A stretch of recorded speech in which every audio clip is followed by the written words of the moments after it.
ยูศูนย์ป้องกันพืชบ้านนาไหเมืองหาดไซฟองได้เปิดห้องการกวดการและกักกันพืชเพื่อเป็นการจะตั้งผันขยายยุทธศาสตร์ของกระทรวงเกี่ยวกับแผนงานการผลิตเสบียงอาหารและเป็นสินค้าพิธีประกาศการจัดตั้งคณะกรรมการส่งเสริมและคุ้มครองการลงทุนปริญญาเอกไซสมพรพรหมวิหารประธานสภาแห่งชาติประธานคณะสมาชิกสหพันธ์รัฐสภาสากลแห่งสาธารณรัฐประชาธิปไตยประชาชนลาว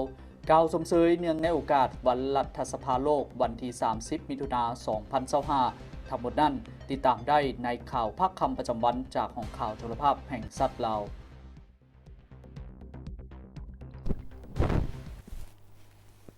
สบายท่านผู้ชมที่เคารพสบายดีท่านผู้ชมตอนทับทุกท่านเข้าสู่การรายงานข่าวภาคคำประจำวันจากห้องข่าวโทรภาพแห่งชาติลาวข่าวภาคคำประจำปันจันทร์30 มิถุนายน 2025นำเสนอข่าวภาคนี้สุติเกียรติทวีสุขพร้อมด้วยข้าพเจ้าเจนนี่ศิปิไลและลำภาษามือติงหลิงจันทวงศ์ไซท่านผู้ชมข่าวภาคคำในเมื่อนี้ทำอิฐไปติดตามทีในปี 2025คะแนนกสิกรรมและป่าไม้วางแผนปล่อยป่าให้ได้ 65 ล้านโตพร้อมเดียวกันนั้นก็มีแผนโฆษณาประชาสัมพันธ์ให้ทั่วสังคมมีส่วนร่วมในการอนุรักษ์ป่าและสัตว์น้ำโดยกระทรวงกสิกรรมและป่าไม้ได้ออกแจ้งการเรื่องการสร้างกระบวนการคุ้มครองปกปักรักษาและพัฒนาสัตว์น้ำเพื่อเนื่องในวันปล่อยป่าและสัตว์น้ำแห่งชาติในวันที่ 13 กรกฎาคม 2025ซึ่งเนื้อในของแจ้งการได้ระบุเอา9ข้อห้ามที่ควรปฏิบัติในระยะฤดูป่าและสัตว์น้ำขยายพันธุ์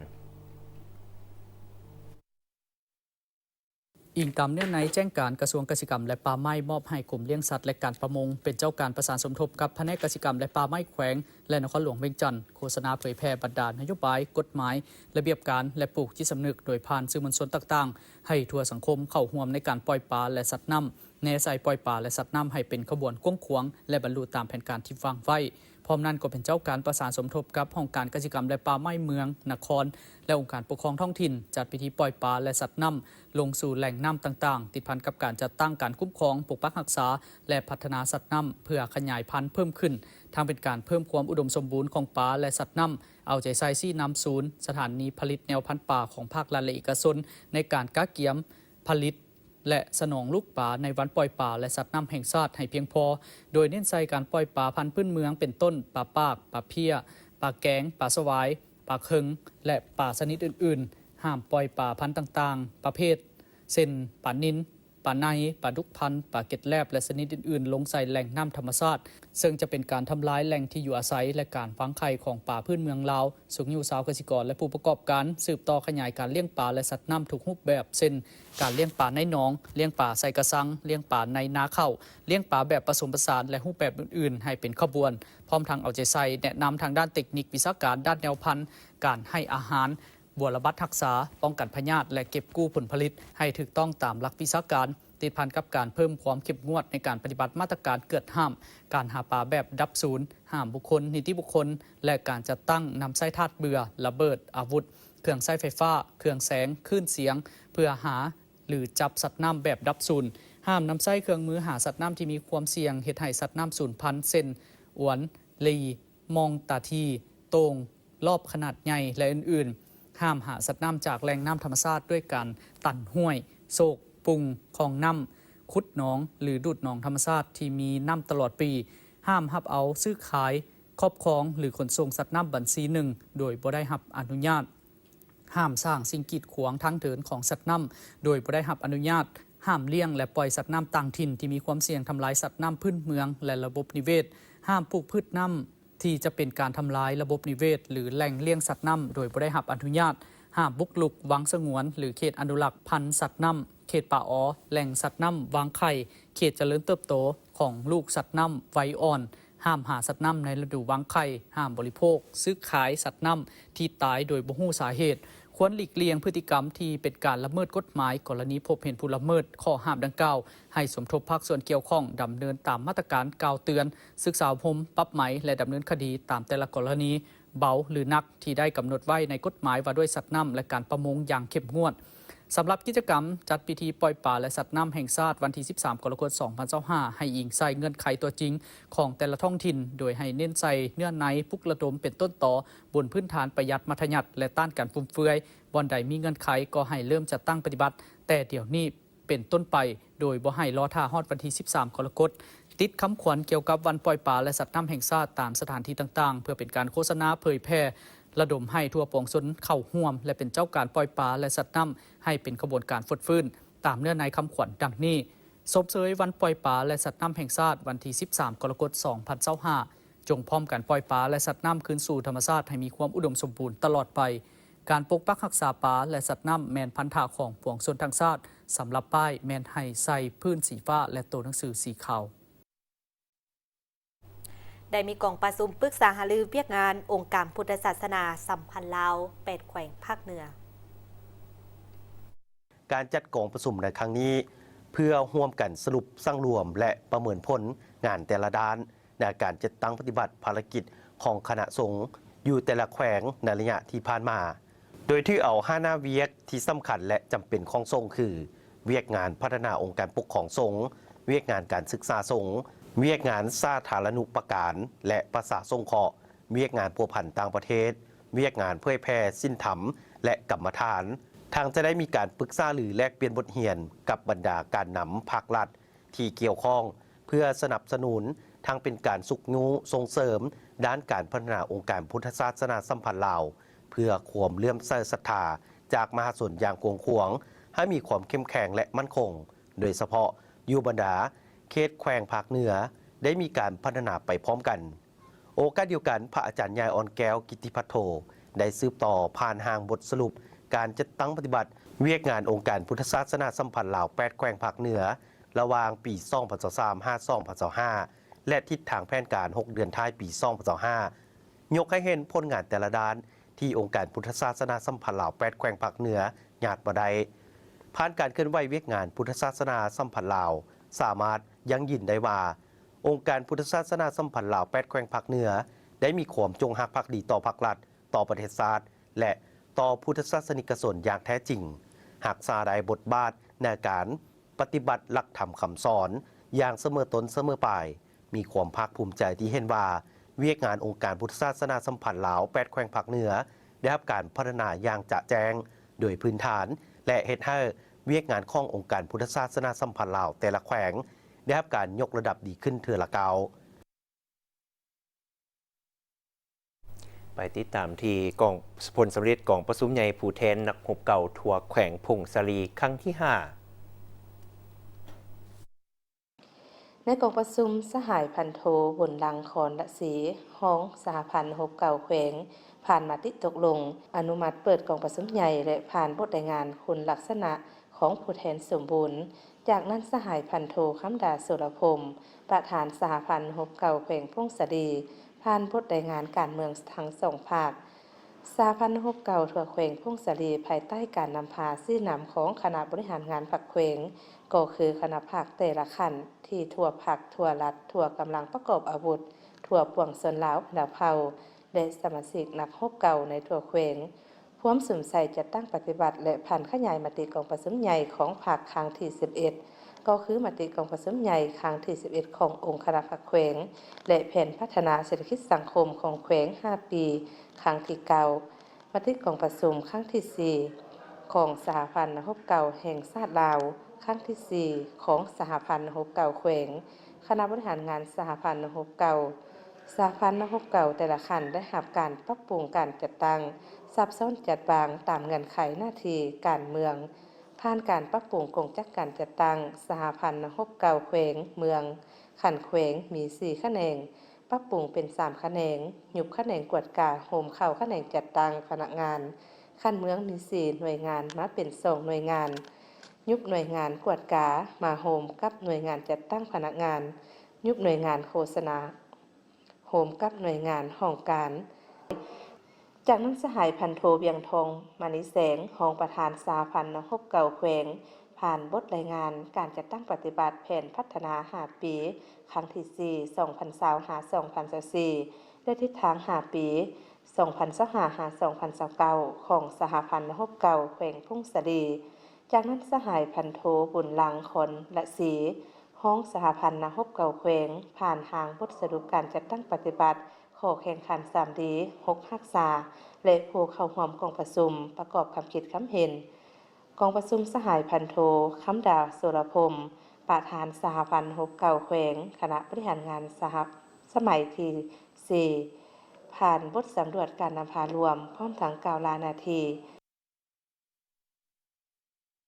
เมืองสนาสมบูรณ์แขวงจำปาสักจัดกองประชุมเผยแพร่เสื่อมซึมเอกสารการเมืองแนวคิดให้สมาชิกพรรคพนักงานเพื่อดำเนินชีวิตการเมืองในทั่วภาคและเอกสารนิติกรรมของศูนย์กลางภาคพิธีสหายยงทองจันทลอมกรรมการพรรคเมืองหัวหน้าคณะโฆษณาอบรมเมืองขึ้นผ่านมติตกลงของคณะประจำพรรคเมืองฉบับเลขที่287ทับคจพมซบลงวันที่24มิถุนายน2025ว่าโดยการอนุมัติให้คณะโฆษณาอบรมเมืองสนาสมบูรณ์จัดกองประชุมเผยแพร่เสื่อมซึมเอกสารการเมืองแนวคิดให้แก่พนักงานสมาชิกพรรคเพื่อดำเนินชีวิตการเมืองในทั่วภาคต่อจากนั้นสหายนางภูไพทองพิมมาวงศาเลขาคณะบริหารงานพรรคเมืองผ่านเอกสารหำเฮียนเอาแบบแผนวิธีการเฮ็ดเวียกและคุณสมบัติศีลธรรมปฏิบัติของประธานไก่สอนพรหมวิหารผู้นำทีแสนเข้าลบหักของปวงชนลาวทั้งศาสตร์เอกสารฝึกฝนหล่อล้อมคุณถาดการเมืองและคุณสมบัติศีลธรรมปฏิบัติของพนักงานสมาชิกพรรคในเงื่อนไขปัจจุบันและเอกสารมาตรฐานของพนักงานสมาชิกพรรคในเงื่อนไขใหม่พร้อมเดียวกันนั้นกองประชุมก็ได้มีการค้นคว้าสนทนาแลกเปลี่ยนพร้อมทั้งรายงานผลการค้นคว้าคำถามเจาะจีบเพื่อเป็นบอนอิงในการค้นคว้าประกอบคำคิดคำเห็นตีราคาคืนถึงการนำพาสีน้ำอยู่ในคงเขตความรับผิดชอบของตนที่ส่องแสงให้เห็นถึงการนำพาแต่ละคงเขตเวียกงานบนพื้นฐานหลักการของพรรคเป็นต้นแบบแผนการนำพาของคณะพรรคแต่ละขันยึดมั่นตามหลักการของพรรคแต่ละระยะพฤติกรรมตัวจริงวิธีการปฏิบัติหลักการร่วมศูนย์ประชาธิปไตยการแบ่งงานแบ่งความรับผิดชอบให้คณะพรรคและสมาชิกพรรคความเป็นแบบอย่างน้ำหนาของสมาชิกพรรคให้แก่มหาชนหำเฮียนเอาแบบแผนวิธีนำพาวิธีเฮ็ดเวียกของประธานไก่สอนพรหมวิหารเข้าใจและหำเฮียนเอาแบบแผนวิธีเฮ็ดเวียกคุณสมบัติศีลธรรมปฏิบัติสูงส่งของประธานไก่สอนพรหมวิหารเพื่อพร้อมกันตั้งหน้าคนครัวศึกษาหำเฮียนเอาเป็นแบบอย่างในการฝึกฝนหล่อล้อมตนเองให้กลายเป็นพนักงานสมาชิกพรรคผู้ที่ดีเด่นมีคุณถาดการเมืองคุณสมบัติศีลธรรมปฏิบัติที่นักแน่นเพื่อกล่าวขึ้นเป็นพนักงานนำพาคุ้มครองที่มีคุณภาพแผนกกวดกาและควบคุมยาเสพติดแผนกสกัดกั้นและต้านยาเสพติดแผนกสกัดกั้นต้านการฆ่ามนุษย์แผนกสกัดกั้นและต้านอัคคีภัยปกส.แขวงบ่อแก้วได้เผยแพร่โฆษณาผลให้ภัยอันตรายของยาเสพติดอยู่5บ้านของเมืองห้วยทรายแขวงบ่อแก้วยาเสพติดแม่นสารกระตุ้นหรือสารระงับระบบประสาทที่ได้มาจากพืชหรือสารสังเคราะห์จากเคมีเมื่อเสพเข้าไปแล้วก็จะส่งผลกระทบอย่างรุนแรงต่อร่างกายจิตประสาทและจะมีความต้องการเพิ่มขึ้นเรื่อยๆยาเสพติดประกอบมี2ประเภทคือยาเสพติดเกิดห้ามที่ผิดกฎหมายและยาเสพติดสารเคมีที่ถูกควบคุมนำใช้นอกนั้นยาเสพติดยังส่งผลร้ายต่อผู้เสพเฮ็ดให้สุขภาพอ่อนเพลียร่างกายทรุดโทรมจ้อยผอมนอนบ่หลับสมองถูกทำลายประสาทหลอนละหวาดระแวงความจำเสื่อมกลายเป็นคนบ้าเสียจิตให้แห้งไปกว่านั้นอาจจะเฮ็ดให้ตนเองและคนอ้อมข้างเสียชีวิตได้ครอบครัวเกิดมีความวุ่นวายทำลายชีวิตชื่อเสียงและทรัพย์สินในครอบครัวเกิดมีปรากฏการณ์ย่อท้อในสังคมบ่มีความสงบสุขเป็นอันตรายต่อความมั่นคงของชาติต่อผู้ผลิตครอบครองค้าขายและขนส่งเฮ็ดให้เสียเกียรติเสียอนาคตเสียบทบาทจะถูกดำเนินคดีและลงโทษตามระเบียบกฎหมายวิธีสกัดกั้นยาเสพติดแม้นได้โฆษณาเผยแพร่ผลร้ายของยาเสพติดพร้อมสายสารคดีให้แก่ประชาชนทั้ง5บ้านได้รับรู้เข้าใจศึกษาอบรมผู้เสพผู้ขายห้ามอนุญาตให้ปลูกผลิตปรุงแต่งซื้อขายครอบครองขนส่งยาเสพติดการมีส่วนร่วมของครอบครัวเช่นให้ความอบอุ่นแก่สมาชิกในครอบครัวศึกษาอบรมแนะนำและให้คำปรึกษาหารือซึ่งกันและกันสังคมต้องมีส่วนร่วมโฆษณาเผยแพร่ผลร้ายของยาเสพติดสร้างกิจกรรมต่างๆเพื่อส่งเสริมให้ห่างไกลจากยาเสพติดมีการพัวพันร่วมมือกับภาคพื้นและสากลเกี่ยวกับการควบคุม สกัดกั้นและต้านยาเสพติดด้วยหลายรูปการ จากนั้นทางโรงงานยางพาราลาวจีนเซินซิงจำกัดบริษัทการลงทุนยางพารายุนนานจำกัดผู้เดียวบริษัทบ่อแก้วนายุงจำกัดผู้เดียวก็ได้มอบชุดกีฬาให้อำนาจการปกครองบ้านทั้ง5บ้านพร้อมได้ลงติดป้ายคำขวัญต้านยาเสพติดอีกด้วยได้มีพิธีเซ็นบทบันทึกความเข้าใจเพื่อพันขยายการจัดตั้งปฏิบัติโครงการหัวมือเพื่อสุขยู่ส่งเสริมการเรียนการสอนเทคนิควิชาชีพระหว่างโรงเรียนเทคนิควิชาชีพเวชพงศ์กระทรวงศึกษาธิการและกีฬากับบริษัทลาวกาแล็กซี่อินเวสท์เมนต์โฮลดิ้งกรุ๊ปจำกัดสป.จีนพิธีเซ็นบทบันทึกได้จัดขึ้นในวันที่29มิถุนายน 2025โดยการร่วมลงนามระหว่างทานคำเพียงแก้วลังสีผู้อำนวยการโรงเรียนเทคนิควิชาชีพเวชพงศ์และทานแจงจ้านอี้ผู้อำนวยการใหญ่บริษัทลาวกาแล็กซี่อินเวสท์เมนต์โฮลดิ้งกรุ๊ปมีภาคส่วนเกี่ยวข้องของ2ฝ่ายเข้าร่วมเป็นพยานการเซ็นบทบันทึกในครั้งนี้เพื่อร่วมกันสุขยู่ส่งเสริมติดตามการเรียนการสอนวิชาชีพซ่อมแปลงคาดว่าจะเริ่มเปิดในสุขเรียน 2025-2026 แนวสาเหตุให้การสอนทฤษฎีติดพันกับภาคปฏิบัติตัวจริงเรียนแบบควบคู่โดยเรียนภาคทฤษฎีอยู่เรียนเทคนิควิชาชีพเวชพงศ์ส่วนภาคปฏิบัติตัวจริงและฝึกงานแม่นอยู่กับบริษัทลาวกาแล็กซี่อินเวสท์เมนต์โฮลดิ้งกรุ๊ปจำกัดการร่วมมือดังกล่าวโรงเรียนเทคนิควิชาชีพเวชพงศ์จะขนขวายเอานักเรียนนักศึกษามาเรียนวิชาชีพจัดตั้งการเรียนการสอนภาคทฤษฎีและจัดส่งนักศึกษาลงฝึกงานตามหลักสูตรและความเพียงห้องต้องการของสังคมพร้อมทั้งสนองเอกสารและครูสอนภาคปฏิบัติตัวจริงเตรียมพร้อมด้านต่างๆในการรับเอานักเรียนนักศึกษาผู้ฝึกงานภายหลังสำเร็จการเรียนทฤษฎีวิชาที่เกี่ยวข้องตามที่ได้ดำเนินภาคปฏิบัติตัวจริงโดยจะส่งนักศึกษาลงฝึกงานตามที่เรียนจบในแต่ละสาขาหรือลงฝึกงานตอนเรียนจบภาคทฤษฎีในแต่ละภาคเรียนหรือศกเรียนและจะปฏิบัติแบบควบคู่ขนานหมายว่าในอาทิตย์หนึ่งเรียนทฤษฎี2วันและลงภาคปฏิบัติตัวจริงอยู่บริษัท4วันสำหรับบริษัท Lao Galaxy Investment Holding Group จำกัดจะรับเอานักศึกษาลงฝึกงานพร้อมจะอำนวยความสะดวกทุกอย่างในระยะฝึกงานอยู่กับบริษัทพร้อมทั้งจะรับเอานักเรียนนักศึกษาเมื่อเรียนจบหลักสูตรมาเป็นพนักงานของบริษัทและในวันเดียวกันนั้นก็ได้มีพิธีเปิดศูนย์ซ่อมแปลงรถใหญ่อันดับหนึ่งอย่างเป็นทางการอยู่บ้านหนองบึกเหนือเมืองสีโคตบองนครหลวงเวียงจันทน์จุดประสงค์ในการเปิดศูนย์แห่งนี้เพื่อให้คนลาวและคนจีนมีทางเลือกในการซ่อมแปลงรถใหญ่และรถจักรโดยมีสร้างที่ชำนาญงานมีประสบการณ์หลายกว่า20ปีจากประเทศจีนการบริการแม่นบริการครบวงจร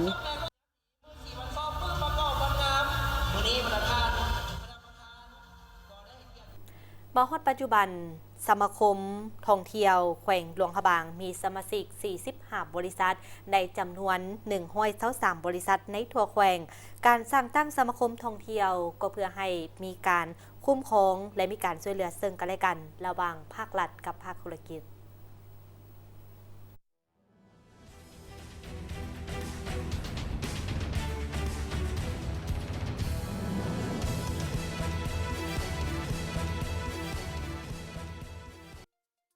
สมาคมท่องเที่ยวแขวงหลวงพระบางเป็นสมาคมหนึ่งที่เป็นขวดต่อระหว่างภาครัฐกับหัวหน่วยธุรกิจด้านการบริการการท่องเที่ยวเพื่อทอนโฮมความสามัคคี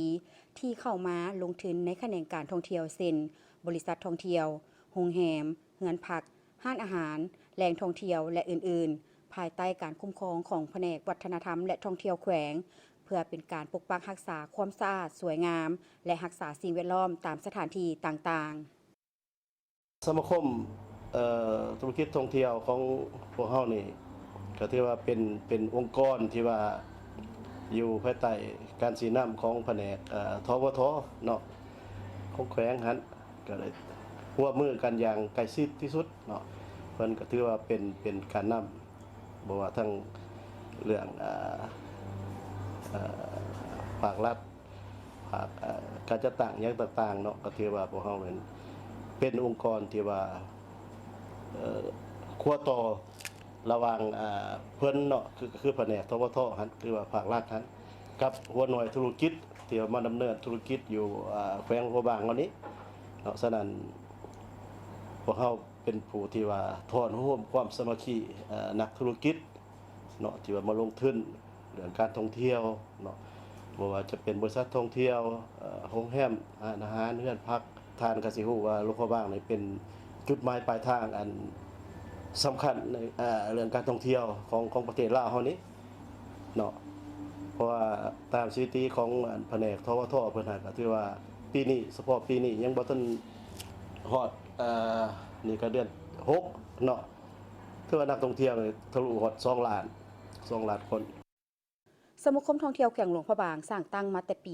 2006 ในเบื้องต้นมี 13 บริษัท มาฮอดปัจจุบันมีสมาชิก 45 บริษัท ในจำนวน123 บริษัทในทั่วแขวง การสร้างตั้งสมาคมท่องเที่ยวก็เพื่อให้มีการคุ้มครอง และมีการช่วยเหลือซึ่งกันและกัน ระหว่างภาครัฐกับภาคธุรกิจ ได้ร่วมกันปกปักรักษาความสะอาดสวยงาม รักษาสิ่งแวดล้อมตามสถานที่ต่างๆ สมกับว่าเป็นเมืองท่องเที่ยว เมืองมรดกโลก เพื่อให้นักท่องเที่ยวเข้ามาท่องเที่ยวแล้วประทับใจ ปัจจุบันอยู่แขวงหลวงพระบางระดับการบริการของโรงแรมมีระดับ2 ดาวจนฮอดระดับ6 ดาว พร้อมนี้การเดินทางของนักท่องเที่ยวส่วนหลายแม่นขี่รถไฟลาวจีนเส้นทางรถและทางเรือบิน จากภายในและต่างประเทศเข้ามาท่องเที่ยวซึ่งสร้างความสะดวกสบายในการเดินทางไปมาระหว่างนครหลวงพระบางหาแขวงต่างๆก็คือต่างประเทศ เฮาก็ยังประเสริฐกับหลายสิ่งที่ว่ายังจุดท้าทายโดยเฉพาะเรื่องปัญหาสิ่งแวดล้อมเนาะสิ่งแวดล้อมแล้วก็เรื่องระบบโครงร่างของบ้านเฮาโดยเฉพาะการเชื่อมโยงกันทั้งภาคพื้นเส้นทางเนาะเส้นทางระหว่างแขวงต่อแขวงโดยเฉพาะแขวงที่ว่าเป็นท่องเที่ยวจุดท่องเที่ยวเวียงจันทน์วังเวียงหลวงพระบางสิก็ถือว่าเป็นเส้นทางหลักเนาะผ่านมาเรื่องการท่องเที่ยวฤดูฝน2-3 ปีมานี่ก็หลายจุดหลายบอนตามเส้นทางดังกล่าวแล้วก็มีการเพ่เนาะก็จะเป็นจุดท้าทายอันหนึงที่ว่าพวกเขาต้องได้เอาใจใส่นํกัน เพราะว่าการท่องเที่ยวนี่มันจะมากับ2 อย่างเนาะอันดีกับอันบ่ดีเนาะอันดีก็คือนำเอารายรับเนาะเอาเงินมาให้สังคมหรือว่าให้นักธุรกิจให้พ่อแม่ประชาชนบ้านเฮาได้รับแต่อันสิ่งบ่ดีก็ถือว่าการท่องเที่ยวนี่ก็นำเอาบางปัญหาหรือว่าขี้เหงื่อสิมันก็มานำการท่องเที่ยวเนาะในเมื่อนักตัวเลขของนักท่องเที่ยวเพิ่มขึ้นฉะนั้นการบริโภคสินค้าต่างๆนี่ก็ถือว่ามันก็เพิ่มขึ้นเนาะ อิงตามข้อมูลของแผนกวัฒนธรรมและท่องเที่ยวในระยะ 5 เดือนต้นปี 2025 ผ่านมา มีนักท่องเที่ยวเข้ามาเที่ยวชมแขวงหลวงพระบางทั้งหมด 1,700,000 กว่าเทื่อคน เทียบใส่ระยะเดียวกันของปีกายที่ผ่านมาเพิ่มขึ้น 900,000 กว่าเทื่อคน ถ้าเทียบใส่แผนการปีที่กำหนดไว้บรรลุได้ 60.84 ส่วนห้อยของปี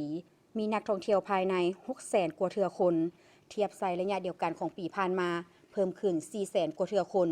เทียบใส่แผนการปีบรรลุ 66.13 ส่วนห้อยและนักท่องเที่ยวต่างประเทศ 1 ล้านกว่าเทื่อคน เทียบใส่ระยะเดียวกันของปีผ่านมาเพิ่มขึ้น 500,000 กว่าเทื่อคน เทียบใส่แผนการปีบรรลุ 57.82 ส่วนห้อยเฮ็ดให้เมืองมรดกโลกก็คือแขวงหลวงพระบางมีรายรับจากการบริการด้านการท่องเที่ยวเป็นต้นต่อเฮ็ดให้พื้นฐานโครงล่างและชีวิตการเป็นอยู่ของประชาชนก็คือพื้นฐานการท่องเที่ยวภายในแขวงหลวงพระบางกลับมาคึกคืนและเป็นจุดหมายปลายทางการท่องเที่ยวของแขกทางภายในและต่างประเทศให้ความสนใจสูง ห้องหมอพงสวรรค์อินเตอร์เนชั่นแนลจะสร้างให้สำเร็จภายใน 2 ปี ซึ่งเป็นอาคาร7 ชั้นและมี1 ชั้นใต้ดินแนใส่เพื่อเฮ็ดให้ทุกคนได้เข้าถึงการบริการปิ่นปัวสุขภาพอย่างทั่วถึง พิธีวางศิลาฤกษ์โครงการก่อสร้างห้องหมอพงสวรรค์อินเตอร์เนชั่นแนลจำกัดตั้งอยู่ถนนไกรสอนพบวิหารบ้านผักขาวเมืองไซธานีนครหลวงเวียงจันทน์จัดขึ้นในวันที่26 มิถุนายน 2025โดยมีทานคำไหลศรีประเสริฐรองประธานศูนย์กลางแนวราวสร้างชาติทานนางวีภาวันพรหมวิหารประธานกองทุนช่วยเหลือสังคมสภาแห่งชาติทานพลโทแสงนวลไสยราชประธานกลุ่มบริษัทพงสวรรค์จำกัดท่านทูตไทยประจำลาวทูตมาเลเซียประจำลาวผู้ต่างหน้าจากสถานทูตต่างๆพร้อมด้วยบรรดาข่าหุ้นและคณะบริหารกลุ่มบริษัทพงสวรรค์จำกัดเข้าร่วมท่านนางวิมาลาไสยสุขผู้อำนวยการใหญ่ห้องหมอพงสวรรค์อินเตอร์เนชั่นแนลจำกัดได้กล่าวว่า โครงการนี้เกิดจากในพันมาประธานผู้ก่อตั้งกลุ่มบริษัทพงศวรรค์ที่มีเจตจำนงในการสร้างตั้งบริษัทและบรรดาธุรกิจเพื่อมาประกอบส่วนในการพัฒนาประเทศชาติเฮาผ่านมา 49 ปีกลุ่มบริษัทพงศวรรค์ได้มีการเติบใหญ่ขยายตัวทางด้านธุรกิจปัจจุบันประกอบมี 30 กว่าบริษัทภายในเครือประกอบด้วยแขนงการด้านการเงินขนส่งพลังงานประกันภัยและบริการด้านอาหารเครื่องดื่มที่นำเข้าจากสากลและเห็นความสำคัญด้านสาธารณสุขที่เป็นองค์ประกอบสำคัญของโครงหลังพื้นฐานในการพัฒนาประเทศชาติเพื่อให้ประชาชนภายในและบรรดาแขกต่างประเทศที่มาดำรงชีวิตในประเทศลาวสามารถเข้าถึงระบบสาธารณสุขที่ได้คุณภาพและมาตรฐานสากลในราคาที่ผู้คนส่วนหลายสามารถเข้าถึงได้ดังคำเว้าที่ว่าเฮาจะสร้างโรงหมอเพื่อผู้คนส่วนหลายได้ใช้บริการนอกนี้ยังเป็นการสร้างอาชีพและเวียกเหตุการณ์ทำให้ประชาชนภายในประเทศและยังสร้างโอกาสในการพัฒนาบุคลากรการแพทย์และพยาบาลภายในประเทศให้มีความสามารถเทียบเท่าสากลโครงการก่อสร้างโรงหมอพงศวรรค์อินเตอร์เนชั่นแนลจะสำเร็จภายใน 18-24 เดือนนับแต่มือพังศิลาฤกษ์เป็นต้นไปโรงหมอเป็นอาคาร7ชั้นและมี1ชั้นใต้ดินถ้าสร้างสำเร็จเบื้องต้นจะมีเตียงนอนห้องหับคนเจ็บที่มาปิ่นปัว50 เตียงจากนั้นจะขยายไปเรื่อยๆให้ได้119 เตียงโรงหมอจะนำใช้อุปกรณ์และเครื่องมือการแพทย์ที่ทันสมัยได้มาตรฐานสากลเข้ามาบริการกวดและปิ่นปัวสุขภาพของคนเจ็บแบบครบวงจรพร้อมทางมีเชี่ยวชาญทันหมอและพยาบาลทางภายในและต่างประเทศมาให้บริการนอกนี้โรงหมอแห่งนี้ยังได้เน้นให้ทุกคนได้เข้าถึงการบริการปิ่นปัวสุขภาพตื่มอีกประธานผู้ปกครองทั้ง8พานนั้นได้โปรยดอกดาวเฮืองในวันที่27มิถุนายนที่ผ่านมาทันมาลัยทองกรมศิษย์รัฐมนตรีกระทรวงอุตสาหกรรมและการค้าได้ต้อนรับการเข้าพบของทันโยโกวาสังวานเอกอัครราชทูตอินเดียประจำลาวพร้อมด้วยคณะเพื่อปรึกษาหารือกันร่วมมือ2ฝ่ายด้านการค้าอุตสาหกรรมและการลงทุนระหว่างลาวและอินเดียการพบปะในครั้งนี้2ฝ่ายได้แลกเปลี่ยนและเสนอการร่วมมือ2ฝ่ายในตัวหน้าเสนอให้มีการแลกเปลี่ยนข้อมูลระหว่างนักธุรกิจลาวอินเดียอย่างเป็นประจำโดยผ่านสถานทูตหรือกองประชุมพบปะ2ประเทศเพื่อดึงดูดนักลงทุน2ประเทศให้นับมือนับหลายขึ้นเพื่อซอกหาช่องทางในการส่งเสริมการส่งออกสินค้าของลาวไปยังตลาดอินเดียเสนอให้มีการแลกเปลี่ยนบทเรียนเพื่อศึกษาความเป็นไปได้ในการร่วมมือพัฒนาอุตสาหกรรมปรุงแต่งสินค้าเกษตรกรรมอุตสาหกรรม IT และอื่นๆสร้างแผนส่งเสริมการตลาดเป็นต้นอำนวยความสะดวกให้แก่ภาครัฐและภาคธุรกิจได้เข้าร่วมงานบังแสดงสินค้าในงานสำคัญต่างๆอยู่อินเดียจัดกองประชุมพบปะแลกเปลี่ยนระหว่างภาครัฐและภาคเอกชนของ2ประเทศเสนอพิจารณาการสร้างแผนส่งเสริมการตลาดเป็นต้นการอำนวยความสะดวกให้แก่ภาครัฐและภาคธุรกิจได้เข้าร่วมงานบังแสดงสินค้าในงานสำคัญต่างๆอยู่อินเดียเช่นกลจักรพัฒนาปรุงแต่งสินค้าเกษตรกรรมการแปรรูปสินค้าและนวัตกรรมใหม่การร่วมมือด้านการค้าในปี 2024สินค้าของลาวที่ส่งออกไปยังประเทศอินเดียรวมมูลค่า51 ล้าน 1 แสนกว่าดอลลาร์สหรัฐและสินค้าที่นำเข้าจากอินเดียรวมมูลค่า32 ล้านกว่าดอลลาร์สหรัฐสินค้าหลักที่ลาวส่งออกได้แก่ค้ำผสมค้ำแทงเครื่องใช้ไฟฟ้าอุปกรณ์เครื่องใช้ไฟฟ้าผลิตภัณฑ์ผสมเคมีสำเร็จรูปไม้แปรรูปเครื่องสำเร็จรูปเกิบและอื่นๆส่วนสินค้าหลักที่ลาวนำเข้าประกอบมีผลิตภัณฑ์การยาหรือเภสัชกรรมพาหนะทางบกนอกจากรถไถนาและรถจักรอาหารสัตว์หนังดิบหนังฟอกผลิตภัณฑ์ดินเผาเส้นทางสังเคราะห์เพชรและอื่นๆกลไกการค้าระหว่างอินเดียลาวหรือลาวอินเดียส่วนใหญ่ก็แม่นปฏิบัติภายใต้ขอบสัญญาอาเซียนบวกอินเดียท่านผู้ชมตอนนี้จะพักก่อนหลังจากเคารพธงชาติกลับมาติดตามข่าวได้ตื่มอีกทุ่งชาติลาวเป็นสัญลักษณ์แห่งสาธารณรัฐประชาธิปไตยประชาชนลาวสันติภาพเอกราชประชาธิปไตยเอกภาพวัฒนถาวร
เข้ามาติดตามชมการนำเสนอข่าวจากห้องข่าวโทรภาพแห่งชาติลาวระยะนี้มาติดตามที่ปริญญาเอกไสยสมพลพรหมวิหารประธานสภาแห่งชาติประธานคณะสมาชิกสหพันธ์รัฐสภาสากลแห่งสาธารณรัฐประชาธิปไตยประชาชนลาวกล่าวชมเชยเนื่องในโอกาสวันรัฐสภาโลกวันที่ 30 มิถุนายน 2025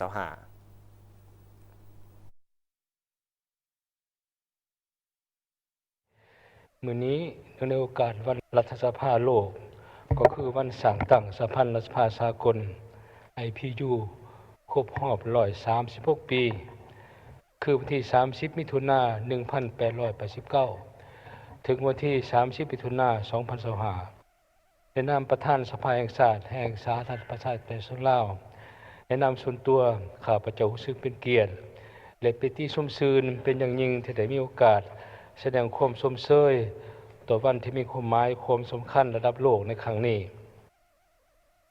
สหพันธ์รัฐสภาสากลเป็นองค์การจัดตั้งรัฐสภาโลกที่มีสมาชิกทั้งหมด181ประเทศมีสมาชิกรัฐสภาทั่วโลก 46,000 คนในนั้นสมาชิกรัฐสภาเพศหญิงกวมเอา 27.2% และมีองค์การจัดตั้งสากลหลายกว่า10องค์การที่เป็นภาคีสหพันธ์รัฐสภาโลกสหพันธ์รัฐสภาสากลมีจุดประสงค์เพื่อเฮ็ดเวียกงานร่วมกับรัฐสภาและบรรดาประเทศสมาชิกรัฐสภาเพื่อตอบสนองความต้องการและความมุ่งมั่นปรารถนาของประชาชนและเป็นวิธีส่งเสริมสันติภาพประชาธิปไตยสิทธิมนุษย์และความเสมอภาคยิ่งใหญ่และสร้างความเข้มแข็งให้แก่ชาวหนุ่มการแก้ไขปัญหาการเปลี่ยนแปลงดินฟ้าอากาศและการพัฒนาแบบยืนยงในกองประชุมรัฐสภาสากลครั้งที่129กองประชุมสมัชชาใหญ่สหประชาชาติในปี 2018 ได้มีการนำห้องอมติโดยได้กำหนดเอาวันที่ 30 มิถุนายนของทุกๆปีเป็นวันรัฐสภาโลกของทุกประเทศสมาชิก IPU เป็นโอกาสระลึกหวนขึ้นปฏิบัติหน้าที่ในฐานะเป็นองค์การตัวแทนแห่งสิทธิและผลประโยชน์และความมุ่งมั่นปรารถนาของประชาชนและประกอบส่วนของในการส่งเสริมสันติภาพเสถียรภาพความมั่นคงและการร่วมมือเพื่อการพัฒนาแบบยืนยงทั่วโลกมาตรฐานเทียมถือหลักแพงนับแต่สาธารณรัฐประชาธิปไตยประชาชนลาวได้เข้าเป็นสมาชิกสหพันธ์รัฐสภาสากลในวันที่ 4 เมษายน 1990สภาแห่งชาติลาวได้ตั้งหน้าเข้าร่วมเคลื่อนไหวอย่างห้าวหาญในกองประชุมใหญ่และก็ประชุมรัฐต่างๆของสหพันธ์รัฐสภาสากลซึ่งเป็นการเผยแผ่นโยบายและการพัฒนาเศรษฐกิจสังคมของสาธารณรัฐประชาธิปไตยประชาชนลาวโดยวิธีรัฐสภาระดับโลกเข้าร่วมค้นคว้าปรึกษาหารือและแสดงทัศนะที่สร้างสรรค์ต่อการปกปักรักษาสันติภาพเสถียรภาพก็คือความมั่นคงในภาคพื้นและในโลกอย่างเป็นเจ้าการพิเศษในปีนี้สภาแห่งชาติลาวก็จะได้กางเกี่ยมเข้าร่วมกองประชุมประธานรัฐสภาโลกครั้งที่ 6 และกองประชุมสุดยอดประธานรัฐสภาเพศหญิงโลกครั้งที่ 15 ซึ่งจะจัดขึ้นในท้ายเดือนกรกฎาคม 2025 ที่นครเจนีวาประเทศสวิตเซอร์แลนด์ซึ่งจะเป็นโอกาสปรึกษาหารือและแลกเปลี่ยนความคิดความเห็นร่วมกับผู้นำขั้นสูงของรัฐสภาที่มาจากทุกภาคพื้นในทั่วโลกบรรดาทานที่หักแพงทั้งหลายข้าพเจ้าที่ราคาสูงต่อคำขวัญของวันรัฐสภาโลกในปีนี้ที่บรรลุความเสมอภาคยิ่งใหญ่การจัดตั้งปฏิบัติเทอละก้าวซึ่งมีความหมายสำคัญหลายในการยกสูงบทบาทของเพศหญิงในการมีส่วนร่วมอย่างเต็มส่วนมีประสิทธิผลและรับโอกาสเท่าเทียมกันสำหรับการเป็นการนำในทุกระดับทุกหน้าเวียกและทุกตำแหน่งในการตกลงปัญหาสำคัญพื้นฐานทางด้านการเมืองเศรษฐกิจและชีวิตเป็นอยู่ทางสังคมสาธารณรัฐประชาธิปไตยประชาชนลาวและความสำคัญต่อความเสมอภาคยิ่งใหญ่ด้วยความเชื่อมสานเป้าหมายการพัฒนาแบบยืนยงโดยเฉพาะเป็นเป้าหมายที่ 5 บรรลุความเสมอภาคระหว่างหญิงชายสร้างความแข็งแกร่งให้แก่แม่หญิง และเด็กยิ่งทุกคนเขาในการแผนพัฒนาเศรษฐกิจสังคมแห่งชาติ5 ปีแต่ละระยะพร้อมทั้งเอาใจใส่จัดตั้งปฏิบัติแผนดำเนินงานแห่งชาติเพื่อความเสมอภาพยิ่งชาย 2021-2025 โดยมีจุดประสงค์ประกันสิทธิและพันธะสิทธิเสมอภาพยิ่งและชายรวมทั้งยุติทุกรูปแบบการจำแนกตัวเพศหญิงในทุกขงเขตเวียกงานรับประกันให้แก่แม่หญิงเข้าร่วมอย่างเต็มส่วนในการเคลื่อนไหวการด้านการเมืองเศรษฐกิจวัฒนธรรมสังคมและครอบครัวอิงตามผลการเลือกตั้งสมาชิกสภาแห่งชาติสูตรที่9และสภาประชาชนขันแขวงสูตรที่2ผ่านมาพวกเขามีสมาชิกสภาเพศหญิงทั้งหมดเป็นว่า36 ท่านกวม21.9% อันนี้สมาชิกสภาแห่งชาติและสมาชิกสภาประชาชนขันแขวงทุกประเทศที่เป็นเพศหญิง150 ท่านเท่ากับ 30.48% โดยถูกจัดอยู่ในอันดับ111ของโลกและเป็นอันดับที่4ของอาเซียนจึงในการเลือกตั้งที่จะมาถึงนี้พวกเราหวังอย่างยิ่งว่าจะมีสสเพศหญิงและสสคหญิงเพิ่มหลายขึ้นกว่าเก่าเพื่อแสดงให้เห็นถึงบทบาทสำคัญในการประกอบส่วนต่อประเทศชาติบ้านเมืองของน้องแม่หญิงลาวพวกเราข้าพเจ้า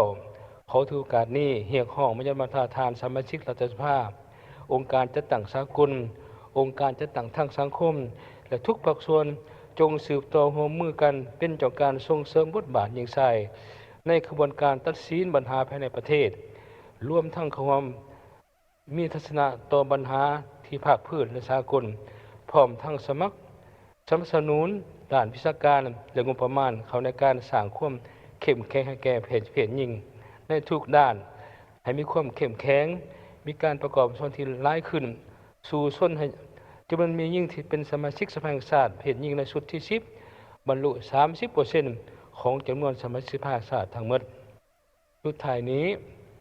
ข้าพเจ้าอวยพรประธานสมาชิกสภาแห่งชาติท่านหญิงท่านชายทุกๆคนจงมีสุขภาพเข้มแข็งแข็งแรงมีความสุขในชีวิตส่วนตัวประสบแต่ความสำเร็จในหน้าที่การงานอันมีเกียรติสง่าของบรรดาท่านพร้อมกันยกสูงบทบาทของสภาแห่งชาติในการกำหนดชะตากรรมของชาติและกำหนดชะตากรรมและของโลกให้มีความมั่นคงทางด้านสันติภาพและความชีวิไลขึ้น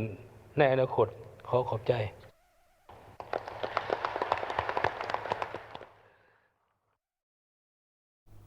ได้มีพิธีประกาศการจัดตั้งคณะกรรมการส่งเสริมและคุ้มครองการลงทุน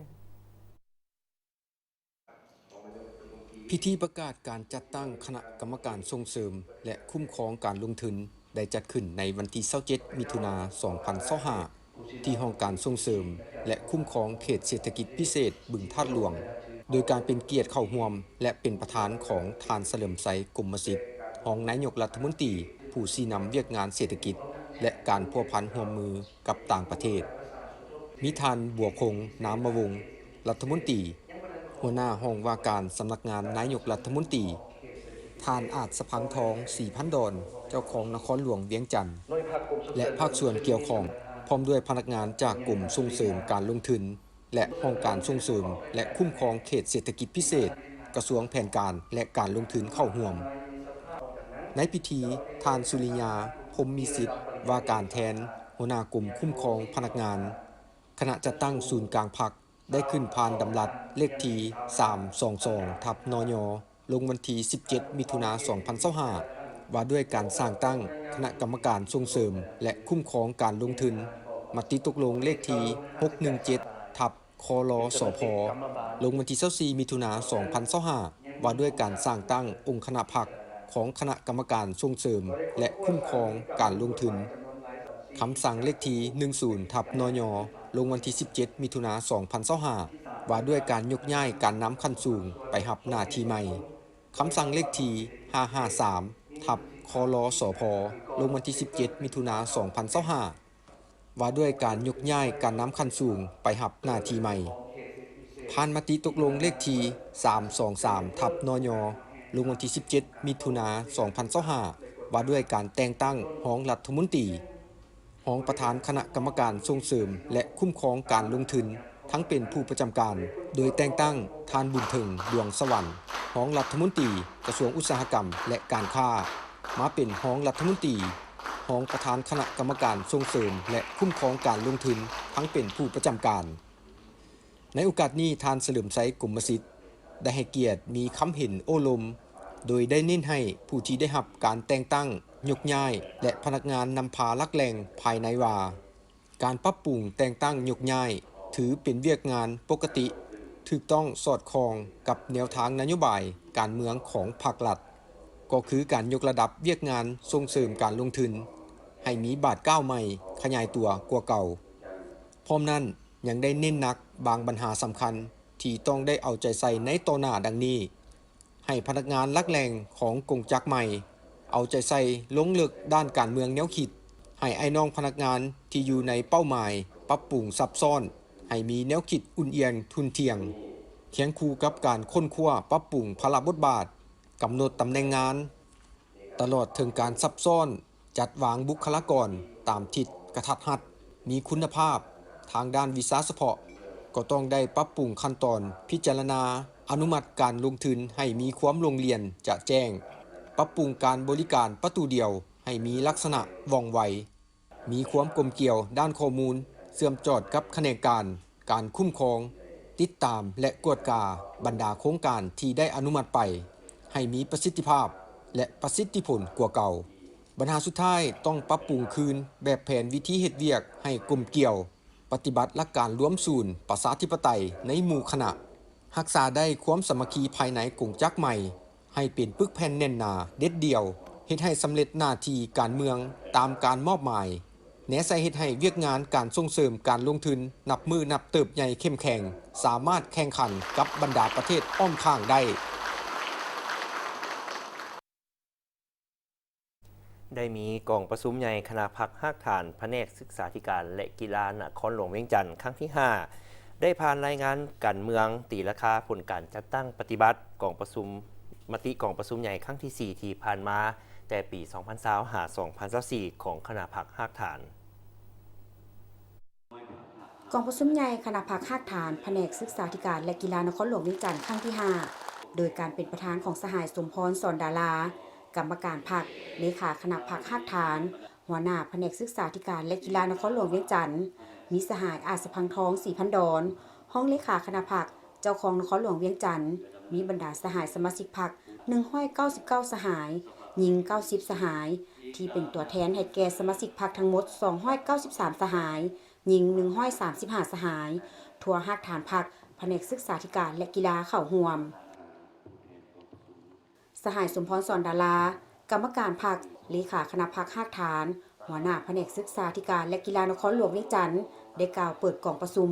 พร้อมทั้งผ่านรายงานการเมืองตีราคาผลการจัดตั้งปฏิบัติมติกองประชุมใหญ่ครั้งที่ 4 ที่ผ่านมาแต่ 2020 หา 2024ให้ฮู้ว่าคณะพรรคหากฐานแผนกศึกษาธิการและกีฬานครหลวงเวียงจันทร์แม่นคณะพรรคหากฐานหนึ่งที่ขึ้นกับการนำพาโดยกงจากองค์คณะพรรคนครหลวงเวียงจันทร์และด้านวิชาเฉพาะจากกระทรวงศึกษาธิการและกีฬามีภาระบทบาทเป็นเสนาธิการด้านการพัฒนาการศึกษาวิทยาศาสตร์และกีฬาทั่วนครหลวงเวียงจันทร์ประกอบมี8หน่วยพรรคมีสมาชิกพรรค293สหายหญิง135สหายผ่านมาคณะพรรคได้เอาใจใส่ค้นคว้าและเสริมซึมแนวทางนโยบายของพรรครัฐโดยเฉพาะแม่นมติ11ของพรรคมติ7ขององค์คณะพรรคนครหลวงเวียงจันทร์เว้ารวมว่าเฉพาะแม่นมติ9ขององค์คณะพรรคกระทรวงศึกษาธิการและกีฬาและถือเป็นที่สำคัญในการปรับปรุงกงจักรการจัดตั้งและทันแถวพนักงานครูอาจารย์แต่ละขั้นลงฮอดแขนงการศูนย์โรงเรียนให้มีความหนักแน่นมีความเข้มแข็งด้านการจัดตั้งกระทัดรัดแต่การเฮ็ดเวียกมีคุณภาพมีประสิทธิผลดำเนินไปตามหลักการรวมศูนย์ประชาธิปไตยนำพาเป็นหมู่คณะปฏิบัติระบอบประชุมดำเนินชีวิตการเมืองภายในพรรคเป็นปกติในปัจจุบันนครหลวงเวียงจันทร์มีโรงเรียนประถม542แห่งเทียบใส่ปี 2020 เพิ่มขึ้น10แห่งมัธยมตอนต้นมี94แห่งเพิ่มขึ้น13แห่งและมัธยมตอนปลาย111แห่งเพิ่มขึ้น13แห่งในระยะผ่านมาสามารถสร้างโรงเรียนเขียวสะอาดและสิ่งแวดล้อมได้73แห่งโ โรงเรียนตัวแบบคุณภาพชั้นประถมได้21แห่งสามารถสร้างนักเรียนเก่งระดับชาติจำนวน20น้องได้สุกยู่ให้นักเรียนที่เรียนจบชั้นมัธยมศึกษาได้เข้าเรียนในระดับสายอาชีวศึกษาและการศึกษาชั้นสูงใน5ปีผ่านมามีถึง 13,147 คนได้เอาใจใส่อย่างตั้งหน้าในการพัฒนาเวียกงานกีฬากายกรรมเป็นต้นได้สร้างตั้งกองทุนกีฬานครหลวงเวียงจันทน์ขึ้นเป็นขั้นทำอิฐสำเร็จการฝึกอบรมวิชาพื้นฐานป้องกันตัวให้น้องนักเรียนชั้นม.5 และม.7 ในจำนวนนักเรียน 58,545 น้องสุกยูให้ชาวนครหลวงเวียงจันทน์หันมาออกกำลังกายและเล่นกีฬากายกรรมหลายขึ้นถ้าเทียบใส่ในระยะผ่านมากองประชุมได้ดำเนินการปอนบัตรเลือกเอาคณะพรรคหักฐานสุดใหม่มีผู้รับสมัครเลือกตั้ง11สหายเลือกเอา9สหายกองประชุมข้างปฐมฤกษ์ได้เลือกเอาสหายนางลีปาเอียลีบัวเป้าเป็นเลขาคณะพรรคหักฐานสหายขันไซแสงสุนีเป็นรองเลขาคณะพรรคหักฐานทั้งเป็นประธานกวดกาพรรคสหายลำพันธ์อุลมโนและสหายสีศูนย์ทรดำรงเป็นรองประธานคณะกวดกาพรรคพร้อมทั้งประกาศผลของการป้อนบัตรเลือกเอาผู้แทนสมบูรณ์และสำรองเพื่อเข้าร่วมกองประชุมใหญ่ผู้แทนองค์คณะพรรคนครหลวงเวียงจันทน์ครั้งที่8จำนวน8สหายและผู้แทนสำรอง1สหายในวันที่27มิถุนายนที่ผ่านมาที่ศูนย์ป้องกันพืชบ้านนาไฮเมืองหาดไซฟองนครหลวงเวียงจันทน์ได้เปิดห้องการกวดกาและกักกันพืชเพื่อเป็นการจะตั้งพันธุ์ขยายยุทธศาสตร์ของกระทรวงเกี่ยวกับแผนงานการผลิตเสบียงอาหารและเป็นสินค้าพิธีเปิดห้องการกวดกาและกักกันพืชโดยมิทานลินคำตวงสวรรค์รัฐมนตรีกระทรวงเกษตรกรรมและสิ่งแวดล้อมมีบรรดาผู้ต่างหน้าจากภาคส่วนที่เกี่ยวข้องเข้าร่วมท่านบุญจันทร์กรมบุญญาสิทธิ์หัวหน้ากรมปลูกฝังกระทรวงเกษตรกรรมและสิ่งแวดล้อมได้กล่าวว่าเพื่อเป็นการจะตั้งพันธุ์ขยายยุทธศาสตร์ของกระทรวงเกี่ยวกับแผนงานการผลิตเสบียงอาหารและเป็นสินค้าเว้ารวมเว้าเฉพาะการจะตั้งปฏิบัติปละแห่งชาติที่เกี่ยวกับการจุกยู่การผลิตภายในเพื่อทดแทนการนำเข้าและการผลิตเป็นสินค้ากรมปลูกฝังได้เอาใจใส่ยกระดับความอาจสามารถเรียกงานกวดกาและห้องวิจัยซึ่งเป็นเครื่องมือให้แก่การคุ้มครองยั่งยืนผลิตภัณฑ์พืชให้มีคุณภาพและความปลอดภัยตามมาตรฐานของผักพืชและสากลทางด้านสุขอนามัยและสุขอนามัยพืชโดยในวันที่26เมษายน2024กรมปลูกฝังได้เซ็นสัญญาร่วมมือกับบริษัทพัฒนากสิกรรมสร้างหยวนจำกัดผู้เดียวในการสร้างศูนย์กวดกาและกักกันพืชซึ่งสามารถจะได้ผลสำเร็จในหลายด้านทางด้านการสร้างพลบทบาทการจัดตั้งและการก่อสร้างอาคารจนถึงปัจจุบันแม้มีความพร้อมในการจัดตั้งปฏิบัติกรมปลูกฝังได้สำเร็จการกำหนดการจัดตั้งและเคลื่อนไหวขององค์การกวดกาและกักกันพืชมีพลบทบาทและหน้าที่เป็นเสนาธิการให้แก่ศูนย์ป้องกันพืชในการจัดตั้งปฏิบัติเปียกงานกวดกาวิจัยยั่งยืนบำบัดพืชผลิตภัณฑ์พืชวัตถุต้องควบคุมและปัจจัยหับไส้การผลิตกสิกรรมที่น้ำเข้าและส่งออกให้เป็นเอกภาพในขอบเขตทั่วประเทศสอดคล้องกับมาตรฐานของภาคพื้นและสากลปัจจุบันห้องการดังกล่าวได้รับการอนุมัติกาไม้และกาจำตามข้อตกลงของรัฐมนตรีฉบับเลขที่1151/กป.ลงวันที่7มีนาคม2025โดยมีขอบเขตนำไส้เข้าในการออกไปยั่งยืนผลการวิจัยใบยั่งยืนบริการสุขอนามัยพืชและใบยั่งยืนวิชาการอื่นๆเพื่อเป็นพื้นฐานให้แก่การออกไปยั่งยืนสุขอนามัยพืชเอกสารกวดปล่อยของด่านกักกันพืชและเอกสารอนุญาตอื่นๆตามการมอบหมายของกรมปลูกฝังและมีกาไม้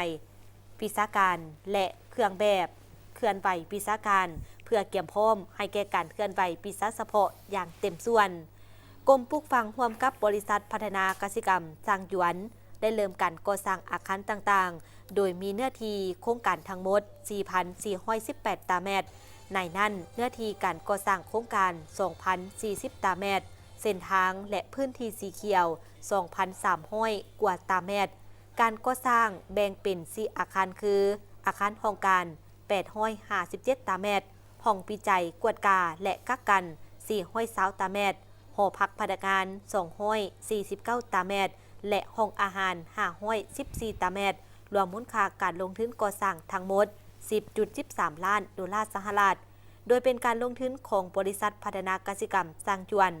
ปัจจุบันแม้สำเร็จการก่อสร้างอาคารหนึ่งห้องการ2สั้นมี28ห้องในนั้นมีห้องประชุมห้องรับแขกห้องการและห้องน้ำมีอุปกรณ์โต๊ะตั้งเครื่องหับไส้ติดตั้งครบสุดอาคาร2ห้องอาหารมีห้องครัวห้องรับแขกกิตติมศักดิ์และห้องอาหารสำหรับผู้บริการทั่วไปปัจจุบันมีอุปกรณ์โต๊ะตั้งเครื่องครบสุดสามารถห้องหับให้บริการแขกได้หลายกว่า100 คนต่อมืออาคาร3ห้องพักมี12ห้องสามารถห้องหับเซลซันต่างประเทศและพนักงาน12คนอาคาร4ห้องวิจัยสั้นทรงก็คือ2สั้นแมนสำเร็จการก่อสร้างโดยพื้นฐานมี30ห้องซึ่งจะนำใช้เป็นห้องสำหรับการกวดกาเกี่ยมตัวอย่างและวิจัยท่านผู้ชมต่อไปเสริมทานที่ต่างรับชมสถานการณ์ข่าวที่เกิดขึ้นอยู่ต่างประเทศพร้อมด้วยข่าวกีฬา